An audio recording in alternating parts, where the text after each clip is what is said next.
थी, क्योंकि वो महल में जहां जा रही थी और अचानक देखा कि अयोध्या के राज में चारों ओर सजावट हो रही है, उत्सव का वातावरण है। और उसने जिज्ञासा व्यक्त की, पूछ सी लोगन का उछाहू, ये उत्सव का वातावरण क्यों है, क्या बात है। और तब समाचार यही मिला, अरे मंथरा तुम्हें मालूम नहीं, इतना मंगलमय दिवस आया हुआ है, श्री राम का कल राज तिलक होने वाला। और राम तिलक सुनी भाऊर दाहू, दाह वो स्वामी तुलसीदास जी ने शब्द, आग लग गई मंथरा को। देखिए, असंत और संत दोनों का दर्शन अब हम मानस रूपी दर्पण में कर रहे हैं। और इसलिए गोस्वामी तुलसीदास जी ने मानस राम कथा लिखने के बाद उत्तरकांड में परिसमाप्ति में मानस रोग प्रसंग सप्त प्रश्न के सबसे अंतिम प्रश्न, इतने विस्तार से मानस रोगों की व्याख्या की है। और हमारे गुरुदेव के 5 ग्रंथ मानस रोग के उपलब्ध है। आज आप लोग जरूर, जिन्होंने नहीं पढ़े हैं, अवश्य लीजिए, 50% छूट में मिल रहा है। मानस रोग में गोस्वामी तुलसीदास जी प्रत्येक रोग का लक्षण बताते हुए कहते हैं, पर सुख देखी जरनी। श्री राम का राज तिलक अत्यंत सुखद क्षण पूरे अयोध्या वासियों का है, पर एकमात्र मंथरा की प्रतिज्ञा क्या है, राम तिलक सुनी भाऊर दाहू। परम पूज्य महाराज श्री मानस रोग में हमें ले जा करके दिखाते हैं ये कौन सा रोग का लक्षण है, ये कौन से वायरस से ग्रस्त है ये मंथरा। उनका पर सुख देखी जरनी सोई छई, छई मतलब क्षय रोग, राजक्षमा का रोग, मेंटल टीबी, ट्यूबरकुलोसिस। शरीर में किसी भी अंग में टीबी हो सकता है, पर ये मन का टीबी है। अगर किसी के सुख में आपको दुख की अनुभूति हो रही है, आत्मनिरीक्षण करे प्रशांत मनस्थिति से। किसी का उत्थान हो रहा है, किसी का उत्कर्ष हो रहा है, और दूसरे के अभ्युत्थान में असहिष्णुता हो रही है।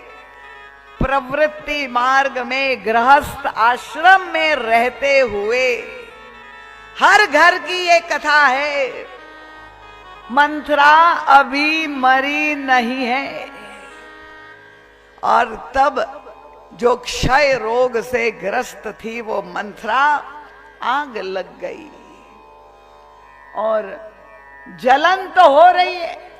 अब वो एसिडिटी है, अल्सर है कि और तीव्रतम रोग में पहुंच गया है, वो पूरे रक्त का एसिडोसिस हो गया है। और अगली कड़ी में गोस्वामी जी ने कहा कि ये जलन तो हो गई, पर कुष्ठ दुष्टता मन कुटिलई।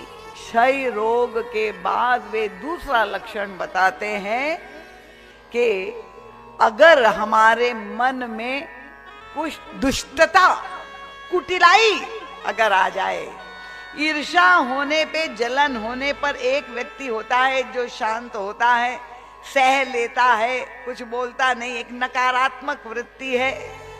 पर दूसरा व्यक्ति जो ईर्ष्यालु है, घोर, तो वो कहता है नहीं, मैं जो है किसी भी तरह से उसके सुख को मिटाने के लिए प्रयास। और यही मंथरा के मन में करई विचार, कुबुद्धि। गोस्वामी जी ने वहां मंथरा के लिए जो प्रयोग किया शब्द, कुजाति होई अकाज कवन विधि राती। निराश नहीं हो गई कि अब तो घोषणा हो ही गई है, कल राम राज्य हो ही जाएगा। कितनी धैर्यशाली है कि एक रात तो बची है, एक रात का भी सदुपयोग हो सकता है, कैसे ये पूरा मामला पलट दिया जाए। ये जो कुष्ठ दुष्टता, गोस्वामी जी कहते यही कुष्ठ रोग है, ये दुष्टता मन की कुटिलाई है, ये कोढ़ है, मन का कोढ़, लेप्रेसी। तो ये दो रोगों से ग्रस्त जो मंथरा थी, वो कहां जाकर के ये छूत के रोग जो मन के हैं, जितने भी रोग है छूत के हैं, कंटेजियस डिजीजेस, वो कहां पर गई? रानियां 3 थी। कौशल्या अंबा के महल में जा सकती थी कि नहीं जा सकती थी? सुमित्रा अंबा के महल में जा सकती थी, जा सकती थी ना, पर नहीं। किसका चुनाव किया? महारानी कैकेयी का चुनाव किया, क्योंकि वे जानती थी कि महारानी कौशल्या और सुमित्रा की प्रतिरोधक शक्ति, इम्यूनिटी इतनी स्ट्रांग है कि वहां पर उसकी दाल गलने वाली नहीं, वहां वो सफल नहीं हो पाती। और जो कमजोर इम्यूनिटी जिसकी है, बस वहां पर उसने आक्रमण कर दिया। और क्योंकि वो पैतृक गृह से दहेज में आई हुई थी, तो आनुवंशिक, ये कैकेयी नरेश का डीएनए से वो अवगत थी, और तब उन्होंने आक्रमण किया उसी संवेदनशील पॉइंट पर। महारानी कैकेयी ने यद्यपि फटकार लगाई, पर ये क्योंकि उन्होंने, महारानी कैकेयी तो श्री राम को अपने पुत्र से ज्यादा प्रेम मैं करती हूं, सारा समाज यही जानता था, और उन्होंने मंथरा के सामने भी यही बात कही कि कौशल्या सम सब महतारी, राम ही सहज सुभाय प्यारी, मोह पर करई स्नेह विसेखी, मैं करी प्रीति परीक्षा देखी। जहां पर उसने ये बात कही, कितनी बड़ी मनोविज्ञान की पंडित थी मंथरा, वो समझ गई कि ये जो प्रेम का वो प्रदर्शन और दावा कर रही है, उस प्रेम की आधारशिला विश्वास नहीं है, संशय है। क्योंकि अगर संशय नहीं होता तो परीक्षा करने की आवश्यकता ही नहीं होती, क्योंकि मन में संदेह है कि मुझे प्रेम करते हैं कि नहीं, और इसलिए वो बार बार परीक्षा रामभद्र की करती थी। और तब ये समझ गई कि अगर संशय है तो मेरा काम बन गया, वो संशय को मैं उबाड़ दूंगी। तो ये कुसंग, इसलिए गोस्वामी तुलसीदास जी ने मानस में ये बात कही, कौन कुसंगति पाई न साई।